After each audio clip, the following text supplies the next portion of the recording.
Welcome to part 2 of our 4-part year review series. I'm Adam Marico. With training camp finally wrapped up, it was time for the Argos to play for keeps, and their week 1 matchup was a tough one as they headed into Calgary to take on the Stampeders. Now the stage was set for new star receiver Jermaine Copeland to make an immediate impact in Double Blue and stick it to his old teammates. However, it was a newly acquired Argo that took matters into his own hands.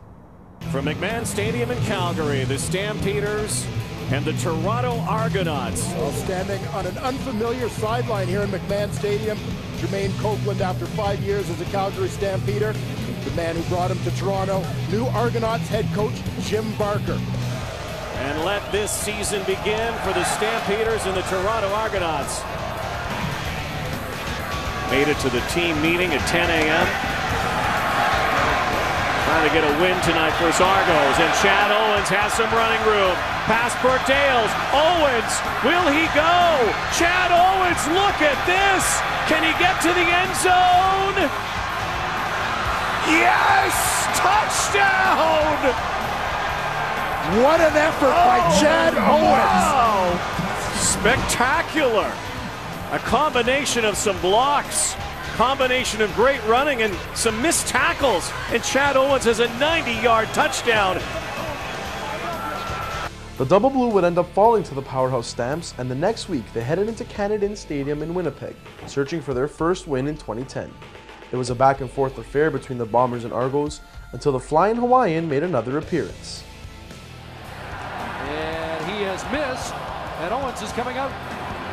Chad Owens, a rocket, and now it's a foot race that only Chad Owens will win. Second consecutive week, a kick return touchdown for the Argos, number 2. He gets a little block there, a little seam, and he is gone. When he is in the open field here now, it's Cerna trying to catch up. And he gears down with about 20 yards to go. The Argos ended up holding off a late surge by the Bombers to take a 36-34 victory, their first of the young season. Riding high after their first win, the Argos headed home to take on the Stamps in their home opener. And early on, it didn't look too promising for the Double Blue. Reynolds out of the backfield. They look into the end zone. Bryant, wide open touchdown. Rami Bryant. Todd just showed blitz. Backs off and now into the end zone. Touchdown, Dion Murphy. Another easy score. Burris to Murphy. But one thing that has remained consistent with the Argos over the years is their bend but don't break defense. And it would be that defense that gave them a chance to string together consecutive wins for the first time since the 2007 season. And once again, it would be number 2 in Double Blue who made the biggest impact when it mattered most. Number 2 with the 2-point convert. And the Toronto Argonauts have a 27-24 lead. The Argos redeemed their opening night loss and won their home opener 27-24. Their next test, the inaugural Braley Bowl, as the BC Lions headed into Rogers Centre. Once again, a rough start by the Boltmen forced them to play catch-up. The first touchdown of Brendan Rito's CFL career late in the fourth quarter cut the Lions' lead to only 2. And then it was time for Byron Parker to make his mark in the Argos record books. Another monster effort on the ground. Travis Lule back to work, and the ball down it. Byron Parker has a touchdown! Just like that! Keep an eye on number 28 in blue, because he can change football games with just one play. That sealed the Argos' third consecutive heart-pounding victory and set them up for a first-place matchup with the Montreal Alouettes next week. The Boltmen headed into McGill riding a wave of confidence, but they were quickly brought back down to earth by the defending champs, and the Double Blue were sent packing with a 41-10 loss. Now, despite the loss, there were many positives to take from the first 5 games, and possibly the biggest surprise was rookie running back Corey Boyd, who was beginning to establish himself as a force to be reckoned with. With 3 consecutive 100-plus yard rushing performances before the loss in Montreal, Boyd was knocking at the door of stardom in the CFL, and on his 25th birthday, with his team in Edmonton, Boyd broke that door down and ran right through it. The ball 66 yards on the drive, back in the hands of Boyd, straight ahead, first down and a lot more, gets a block from Chad Owens, and another, and Corey Boyd has the touchdown. 43 yards, Corey Boyd to the house. And the Argos expand their lead.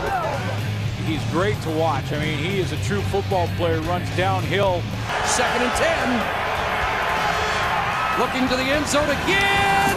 Touchdown, Corey Boyd. A spectacular catch. And the birthday celebration continues. Oh, boy. Trying to punch it in. Corey Boyd, touchdown. His 3rd of the game. And the Argos are a convert away from the lead with 22.8 seconds on the clock.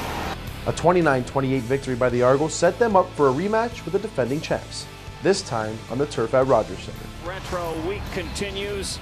The Montreal Alouettes and the Toronto Argonauts. And the Alouettes have 7 straight wins against the Argos dating back to 2007.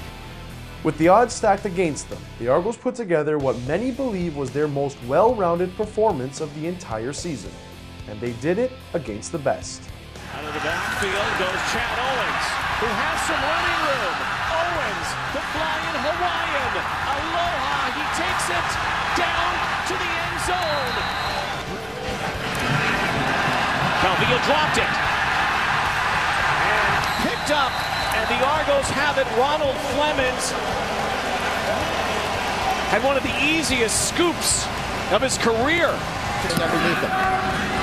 Chris Leak has been warming up for the Alouettes. Ryan Christian has the ball, trying to get it outside, and he will. He has some room. Christian, Demon Duval is blocked. Ryan Christian to the 50, to the 40. He's going to score. Ryan Christian, touchdown! Coming up in part 3 of our year in review, the Double Blue head to Steeltown for one of the greatest rivalries in sports, and the Argos hit a bit of a midseason snag. Make sure you stay linked to Argonauts.ca.